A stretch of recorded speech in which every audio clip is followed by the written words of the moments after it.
بسم اللہ الرحمن الرحیم۔ معزز سامعین و ناظرین، آج کی ویڈیو میں قربانی کے گوشت کے تعلق سے چند مسائل آپ کے سامنے بیان کیے جائیں گے۔ پہلا مسئلہ، مستحب اور بہتر یہ ہے کہ قربانی کے گوشت 3 حصے میں تقسیم کیا جائے۔ ایک حصہ اپنے گھر والوں کے لیے، دوسرا حصہ اپنے رشتہ داروں کے لیے اور تیسرا حصہ غریب اور فقیروں کے لیے۔ ایک حصہ اپنے گھر میں استعمال کرے، دوسرے حصے سے اپنے رشتہ داروں میں، اپنے پڑوسیوں میں تقسیم کرے اور تیسرے حصے سے غریبوں اور فقیروں میں تقسیم کرے۔ لیکن اگر گھر بڑا ہے اور بال بچے زیادہ ہیں تو پھر اس صورت میں پورا کا پورا گوشت اپنے گھر میں بھی استعمال کرنا صحیح ہے، کسی کو دینا کوئی ضروری نہیں ہے۔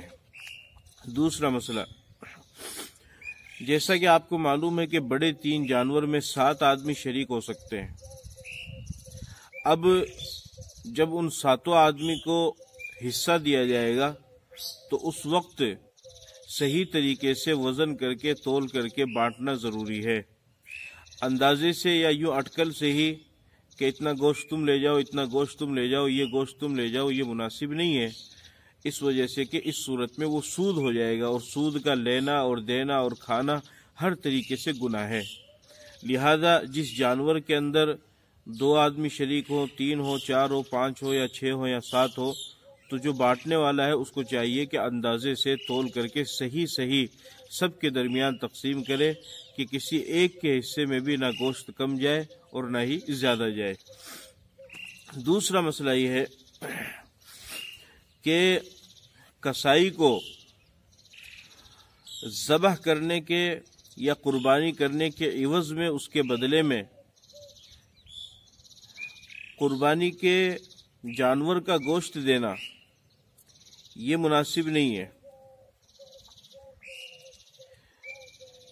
کہ اس کو اپنی طرف سے چربی دے دیے یا اسی طریقے سے چھیچڑے وغیرہ دے دیے یا سری پائے اس کو دے دیے، یہ مناسب نہیں ہے۔ کسائی کو، قربانی کرنے والے کو، ذبح کرنے والے کو ہمیشہ اپنی ہی طرف سے اس کو مزدوری دے۔ قربانی کے گوشت میں سے کچھ بھی دینا مزدوری کے طور پر اس کو مناسب نہیں ہے، اور اگر وہ ذبح کرنے والا غریب ہے تو اپنی طرف سے ویسے دے سکتے ہیں، لیکن مزدوری کے طور پر دینا مناسب نہیں ہے قربانی کے گوشت میں سے کچھ بھی۔ اسی طریقے سے ایک مسئلہ یہ ہے کہ میت کی طرف سے قربانی کرنے کی 2 صورتیں۔ ایک صورت تو یہ ہے کہ میت نے وصیت کی ہو۔ اگر میت نے وصیت کی ہے کہ میرے مرنے کے بعد میری طرف سے قربانی کر دینا، تو اس صورت میں پوری کی پوری قربانی کرنا ضروری ہے۔ پوری کے پورا قربانی کے گوشت کا صدقہ کرنا یہ ضروری ہے، خود استعمال نہیں کر سکتے ہیں۔ اور اگر میت نے وصیت نہیں کی ہے، اپنی طرف سے میت کے لیے ایصال ثواب کے طور پر قربانی کر رہے ہیں، تو اب اس کا بھی وہی حکم ہے جو قربانی کے گوشت کا حکم ہے کہ اس کو کھا بھی سکتے ہیں، غریبوں کو بھی دے سکتے ہیں، پڑوسیوں کو بھی دے سکتے ہیں، اس میں کوئی حرج نہیں ہے۔ میت نے وصیت کی ہو تو پورا کا پورا صدقہ کرے، وصیت نہ کی ہو تو اس کو خود بھی استعمال کر سکتے ہیں۔ اسی طریقے سے ایک مسئلہ یہ ہے کہ قربانی کا گوشت غیر مسلم کو، غیر ایمان والے کو دے یا نہ دے۔ اس کا جواب یہ ہے کہ غیر مسلم کو بھی قربانی کا گوشت دینا درست ہے، اس میں کوئی حرج نہیں ہے۔ ایک مسئلہ یہ ہے، جیسے بڑے جانور میں 7 آدمی شریک ہوئے، اگر وہ چاہیں تو کچا گوشت بانٹ کر کے اس کو تقسیم کر سکتے ہیں، اور اگر چاہے تو وہ پکا کر کے بھی کھلا سکتے ہیں۔ قربانی کا گوشت پڑوسیوں کو، اسی طریقے سے غریبوں کو کچا دینا بھی درست ہے، اور اپنے یہاں پکا کر کے ان کو کھلانا وہ بھی درست ہے۔ گوشت کے تعلق سے ایک مسئلہ یہ بھی یاد رکھنا چاہیے کہ اوجھڑی اور آنتے وغیرہ کھانا صحیح ہے۔ بعض لوگ ایسے ہیں کہ جو گوشت کے کسی حصے کو نہیں کھاتے ہیں، کوئی اوجھڑی نہیں کھاتا ہے، کوئی آنت نہیں کھاتا ہے، کوئی سری پائے نہیں کھاتا ہے، تو کسی کے کھانے نہ کھانے سے شریعت کا حکم نہیں بدلے گا۔ شریعت میں جو چیز حلال ہے وہ حلال رہے گی، اور جو چیز حرام ہے وہ حرام رہے گی۔ لہذا اوجھڑی اور آنتے وغیرہ کا کھانا بھی صحیح ہے۔ اسی طریقے سے فرماتے ہیں ایک قاعدہ ہے وہ ہمیشہ کے لیے یاد رکھنا چاہیے، اور وہ یہ کہ حلال جانور میں 7 چیزیں حرام ہیں، اس کے علاوہ جو چیزیں ہیں وہ سب کی سب حلال ہے، ان کو کھا سکتے ہیں۔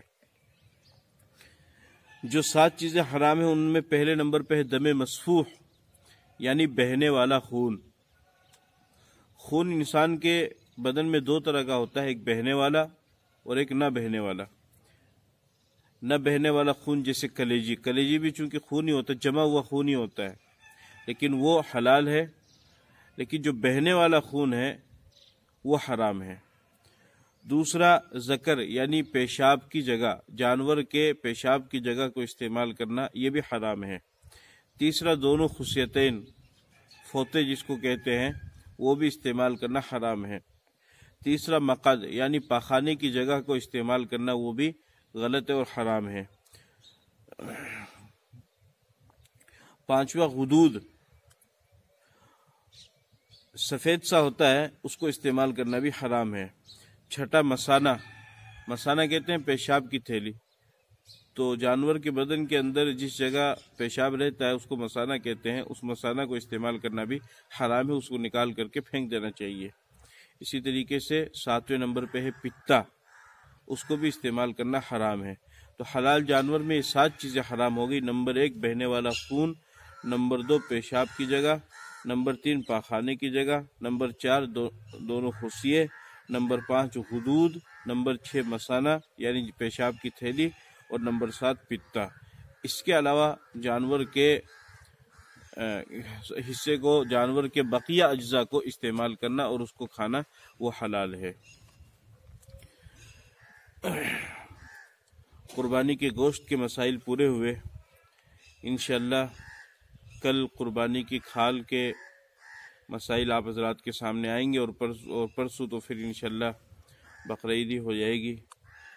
ہمارے ساتھ جڑے رہیں، ہاشمی چینل کو سبسکرائب کریں، اپنا خوب سارا خیال رکھیے گا، اپنی دعاؤں میں ہمیں یاد رکھیے گا، اور پھر ملیں گے انشاءاللہ اگر خدا نے چاہا۔ تب تک کے لیے خدا حافظ۔ السلام علیکم ورحمۃ اللہ وبرکاتہ۔